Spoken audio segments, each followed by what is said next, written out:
Welcome, friends. Welcome to the channel Learn and Teach by Ayaz. I'm your teacher and host, Sayyid Ayazuddin Haider. And in this video, I will talk about May-June 2023 paper 0620 and the variant is 21. This is multiple choice extended one, so paper 2, and the time is 45 minutes. The total marks for this paper is 40, and for each questions there are 4 possible answers: A, B, C and D. So it means you have to choose only one correct answer. In this paper, periodic table will be provided to you and you can use calculator. So let's start the paper. Here's question number 1. The diagram shows the result of dropping a purple crystal into water. This is a purple crystal and it's dropped in water. After 5 hours, the purple solution is obtained. Which processes take place in this experiment? Obviously, there isn't any kind of chemical reaction taking place. In this case, only diffusion and dissolving is happening. So choice D will be the right answer in this case. Question number 2. Which row about elements, mixtures and compounds is correct? A. Metallic element, copper, this is correct. Non-metallic element, methane, this is wrong. So obviously choice A will be the incorrect answer in this case. I've already told you, try to narrow down your choices when you are choosing the right answer for multiple choice questions. Choice B, metallic element, brass. Brass is an alloy, so this is also incorrect. C, metallic element, copper, this is correct. Non-metallic element, sulfur, this is also correct. Mixture, brass. Brass is an alloy and it's a mixture. Compound, methane. So choice C will be the right answer in this case. For your convenience, I am reading the last statement. Metallic element, brass, this is incorrect, so D is also incorrect. Question number 3. The atomic structures of 4 particles W, X, Y and Z are shown. We have W, X, Y and Z. Which particles are isotopes of the same element? Isotopes are different atoms of the same element. Different atoms of the same element having same proton number and different nucleon number or number of neutrons. So these two isotopes must be having same number of protons but different number of neutrons.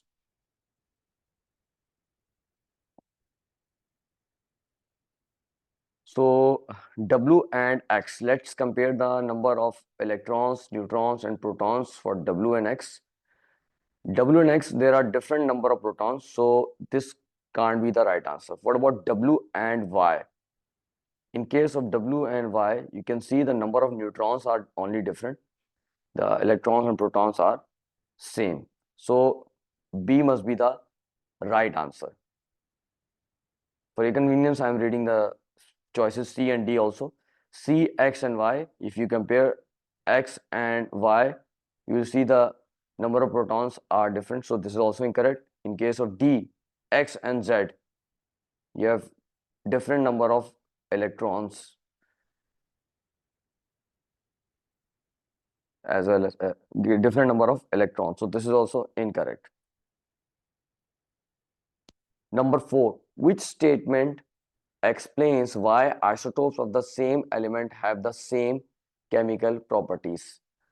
Same chemical properties is due to the presence of same number of outer shell electrons. So obviously choice A will be the right answer in this case. They have the same number of outer shell electrons. Other choices are incorrect. They have same number of neutrons. This is wrong. They must have different number of neutrons. They have different number of protons. This is also incorrect because they have same number of protons. They have different mass number.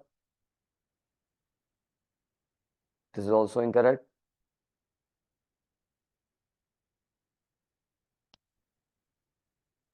Chemical property does not depend on the mass numbers. Nitrogen forms a nitride ion with the formula N3-. Which particle does not have the same electronic configuration as a nitride ion? Let's look at the position of nitrogen in this periodic table. Here is nitrogen. N3- means it must have 10 electrons.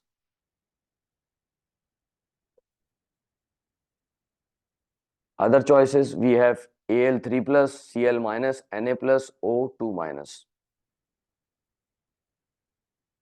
Al3+, Cl-, Na+,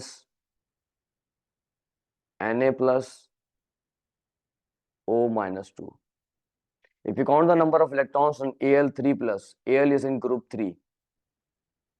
Here is Al. 13 is the proton number, which means it has 13 electrons. After losing 3 electrons, it must have 10 electrons. So this can't be the right choice, Al3+. What about Cl-? Cl- in group 7.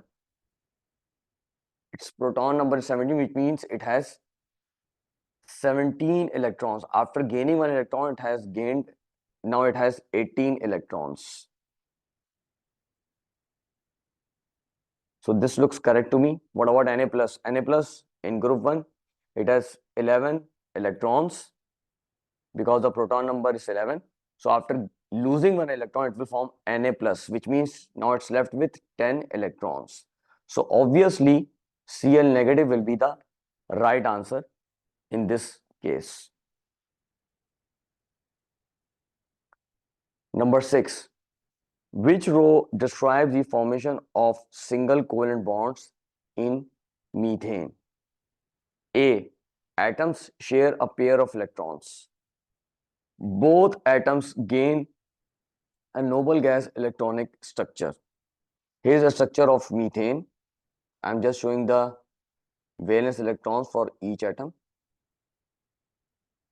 Dot for hydrogen and cross for carbon.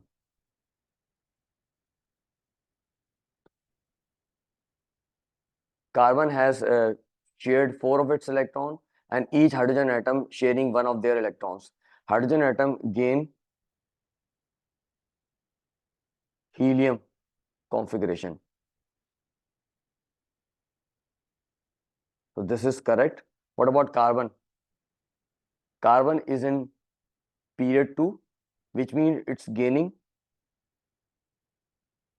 neon configuration. For your convenience, I am showing you the position of carbon also. This is the position of carbon. Here it is carbon. It's acquiring the configuration of neon. It will share 4 electrons, 4 of the electrons coming from hydrogen. So this statement looks correct to me. For your convenience, I am reading the other statements. B, atoms share a pair of electrons. This is correct. What about the other column? Both atoms have the same number of electrons in their outer shell. This is incorrect because carbon have now 8 electrons in its valence shell, while each hydrogen have 2 electrons in their valence shell. This one is carbon. So this is incorrect. C, electrons are transferred from one atom to another. This is wrong because electrons are not transferred, because here we are having covalent bonds. In covalent bonds, there is a sharing of electrons, not transfer of electrons. So this is incorrect. D, Electrons are transferred from one atom to another. Again, this is incorrect. So A will be the right answer in this case. Number 7, which formula is an empirical formula?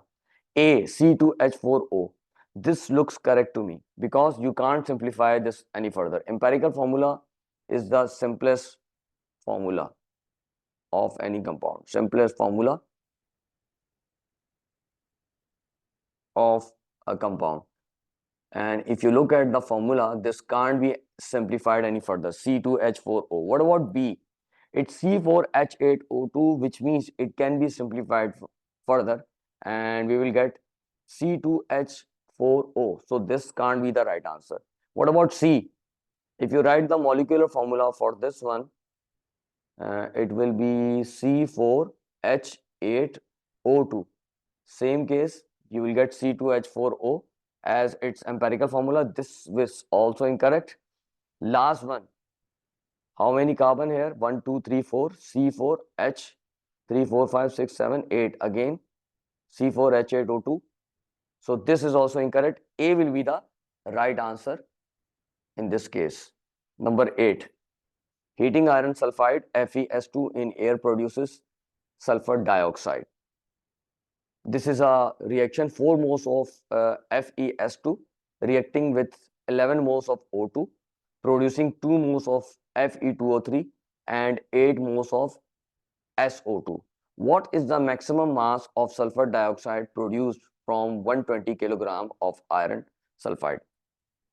In this case, we need to calculate the MR of both iron sulfide and sulfur dioxide. So MR for MR of FeS2. Look at the position of Fe. Here it is Fe. 56 it is AR, and S sulfur is here 32. 56 and 32. So we have 56 plus 2 multiplied by 32. You will add these 56 plus 64 and 120. 4 plus 6, 10. 6 plus 5 and 1, 12, 120. So we have 4 moles of FeS2, which means we have to multiply it by 4 also. So you will get 0, 8, 4, 480. What about MR of SO2? SO2. S is 32 and oxygen 16. So we have a 32 plus 2 multiplied by 16, which you will get 32 plus 32 plus 32, we will get 64. And we are having 8 moles of SO2. So 8 multiplied by 64.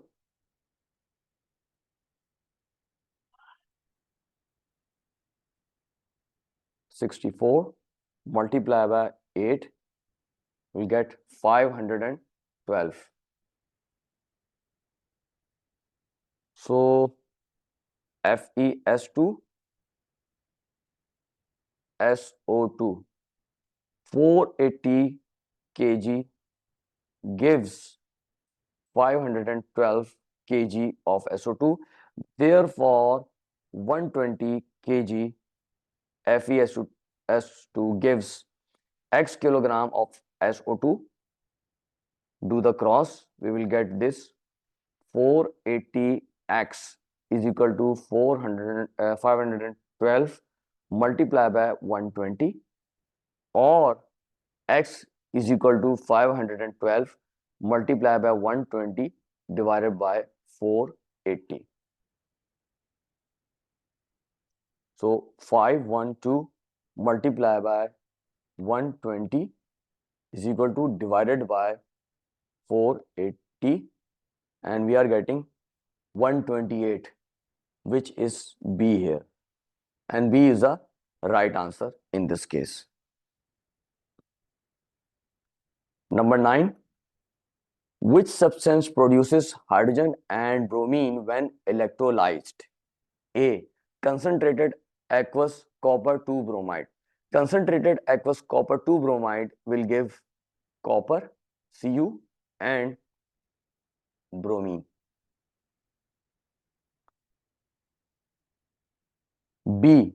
So A must be the wrong answer. B. Concentrated aqueous sodium bromide. You know that sodium will never get deposit. Instead, hydrogen will get deposit. So we will get hydrogen gas, H2, and bromine, Br2. So this is also incorrect. Choice C.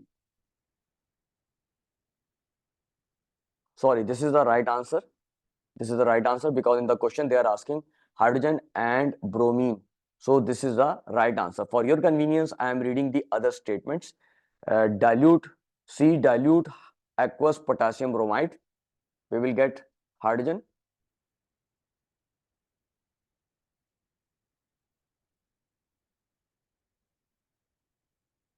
And oxygen. So this is incorrect. What about D? Molten lead to bromide. We will get lead and bromine. So this is also incorrect. So B will be the right answer in this case. Question number 10. Which statements about hydrogen fuel cells are correct? A. Water is formed as the only waste product. This is correct statement. 2. Both water and carbon dioxide are formed as waste product. This is incorrect because we are not getting carbon dioxide during the reactions in hydrogen fuel cells. And number 3, the overall reaction is 2H2 plus O2 gives 2H2O. This is also correct. 4, the overall reaction is endothermic. This is incorrect because overall reaction is exothermic. So 1 and 3 is correct. A will be the right answer in this case. Number 11, ethene gas C2H4 is completely burned in excess oxygen to form carbon dioxide and water. The equation for this exothermic reaction is shown. C2H4 plus 3O2 gives 2CO2 plus 2H2O. The table shows the bond energies involved in the reaction. Here's the table. These are the bonds. We have C double bond C, CH bond, O double bond O, C double bond O, O bond H, and bond energy in kg per kilojoule per mole is given. What is the total energy change in this reaction? So for this reaction, you need to draw the displayed formula, which will help you in calculating the energy change in this reaction. So C2H4 is ethene. C2H4 is ethene. Here's the formula of C2H4. C double bond C, H, H, H, H, plus 3O2. 1, 2, 3. And on the product side, we are getting 2 moles of carbon dioxide. Double bond, plus 2 moles of water. H, O, H, H, O, H. So C double bond C is 614. 614 plus we have 1, 2, 3, 4. 4 CH bonds, so we'll multiply 4 by 413 plus we have 3 O double bond O, so 3 multiplied by 495. Now we'll subtract this for the energy released in the bond making. So bond, how many bonds are made? We have C double bond O, 1, 2, 3, 4. 4 C double bond O. So we have 4 multiplied by 799 plus we have 4 OH bond, 1, 2, 3, 4. So 4 multiplied by 467. So 614 plus 413 multiplied by 4 gives 1652 plus 3 multiplied by 495, 1485 minus 4 multiplied by 799. We will get 3196 plus 4 multiplied by 467 gives 1868. Finally, we'll get 614 plus 1652 plus 1485 minus 3196 minus 1868. So C will be the right answer in this case.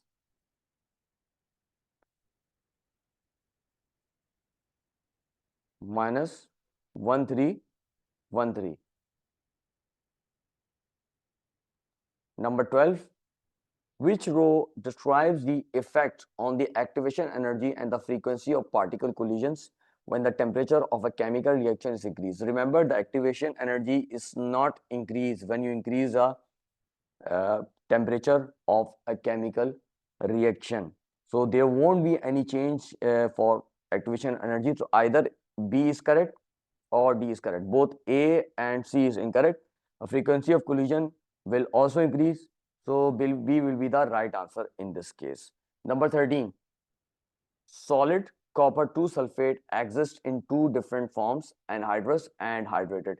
One of these forms is blue and the other is white. The change between these two forms is reversible. Blue form gives white form. You see, the sign tells us this is reversible.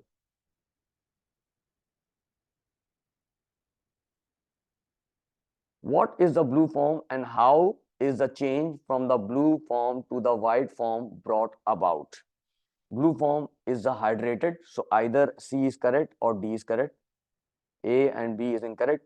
And if you want to change it to white form, simply heat it. So D will be the right answer. In this case, C is incorrect.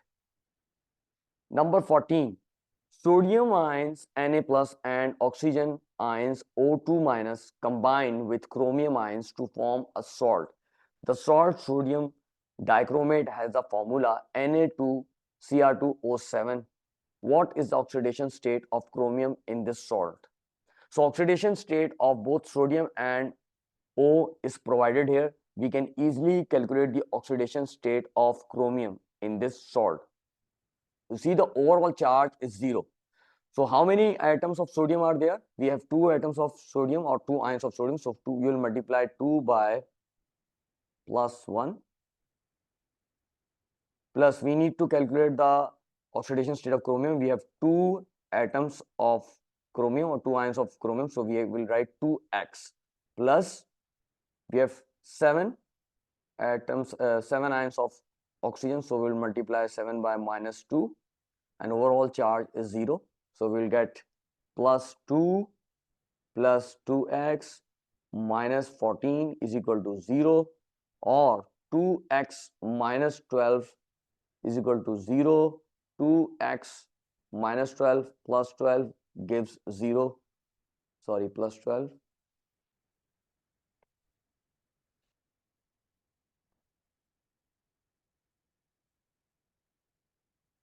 Plus 12. So we'll get 2x is equal to plus 12, or x is equal to 12 by 2. The final will be plus 6. So C will be the right answer. The concentration of hydrogen ions in 100 centimeter cube of 0.1 mole per dm cube hydrochloric acid is higher than the concentration of hydrogen ions in 100 centimeter cube of 0.1 mole per dm cube ethanoic acid. Which statement explains the difference in hydrogen ion concentration? A. Ethanoic acid is an organic acid. This is incorrect. This is not the reason. B. Ethanoic acid has a lower pH than hydrochloric acid. This looks correct to me. Sorry, this can't be the correct answer because hydrochloric acid is stronger acid than ethanoic acid. So hydrochloric acid must have lower pH than hydrochloric acid. This is also incorrect. Ethanoic acid is partially dissociated. This is the correct statement.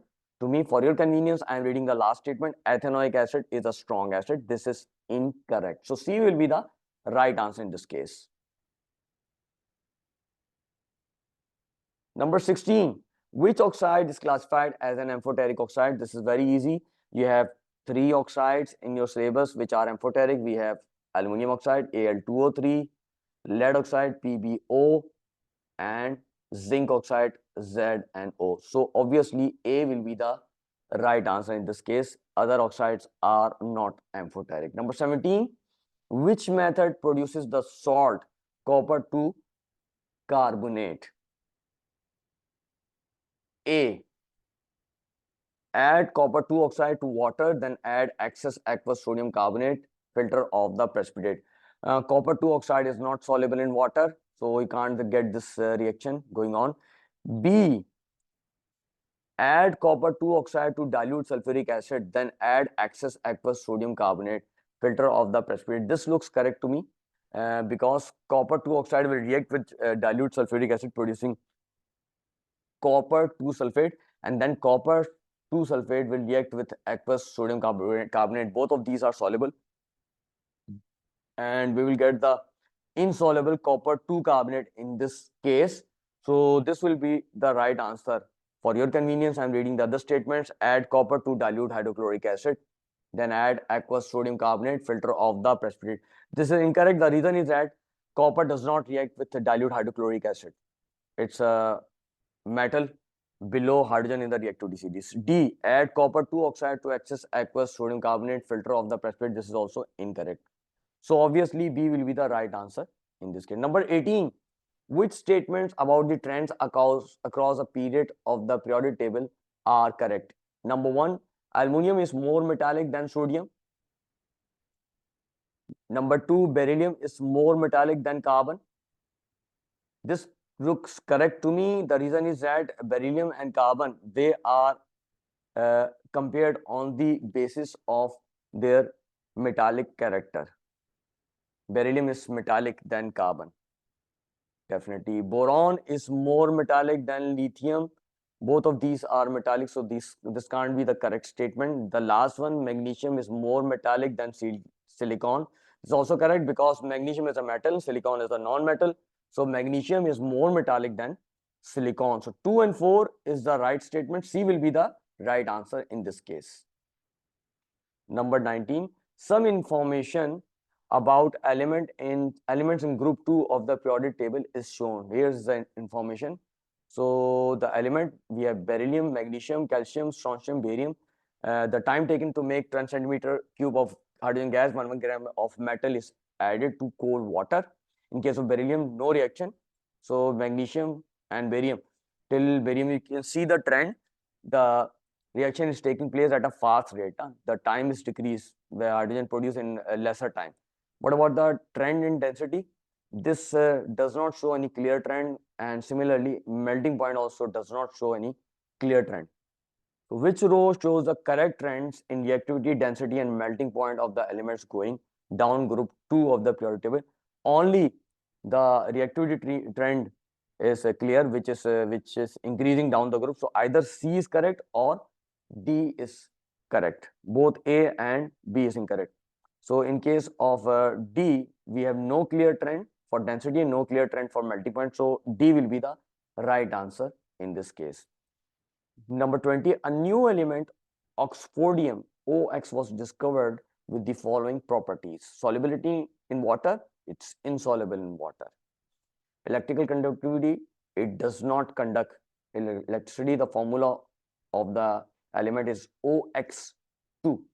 Bonding in a molecule of OX2 is OX triple bond OX. In which group of the periodic table should the new element be placed? We have group 3, 5, 7, 8. You can't have in 8 either A, B or C is correct. So 3, 5 and 7. 3, 5 and 7.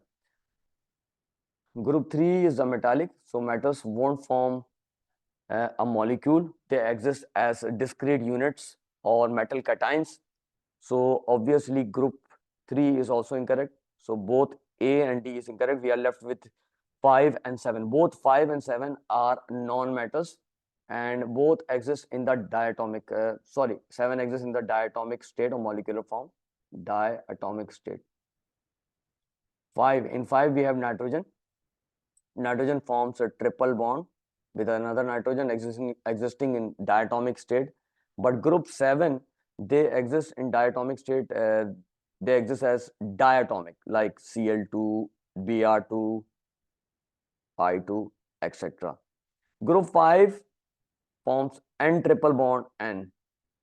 In case of group 7, you have only single covalent bonds. For Cl2, we have Cl single bond Cl, not Cl triple bond Cl. So obviously, B will be the right answer in this case. Thanks for watching.